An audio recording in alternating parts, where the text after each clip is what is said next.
বড় ধরনের সাইবার হামলার শিকার হয়েছে যুক্তরাজ্য ভিত্তিক প্রতিষ্ঠান কিডো ইন্টারন্যাশনাল পরিচালিত 18টি নার্সারি স্কুল।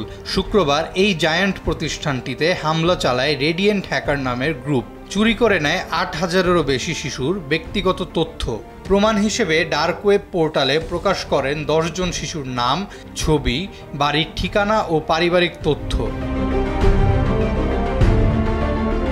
পরবর্তীতে কিডো ইন্টারন্যাশনালের কাছে অর্থ দাবি করে হ্যাকাররা। বিবৃতিতে রেডিয়েন্ট গ্রুপ জানায়, অর্থ না দিলে আরও 30 জন শিশু ও নার্সারি স্কুলগুলোতে কর্মরত শতাধিক মানুষের ব্যক্তিগত তথ্য প্রকাশ করবে তারা। তবে দাবি করা অর্থের পরিমাণ স্পষ্ট করেনি তারা। এ ঘটনায় তদন্ত শুরু করেছে লন্ডনের মেট্রোপলিটন পুলিশ বা মেটের সাইবার ক্রাইম ইউনিট। এদিকে কিডো ইন্টারন্যাশনাল এই ঘটনায় এখনও আনুষ্ঠানিকভাবে কোনো মন্তব্য করেনি।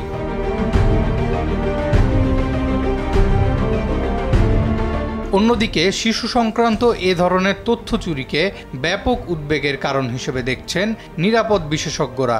সেই সাথে আশঙ্কা করছেন অর্থের সম্ভাবনা দেখলেই যে কাউকে টার্গেট করতে পারে সাইবার অপরাধীরা। আরাফাত ইয়াসার, RTV।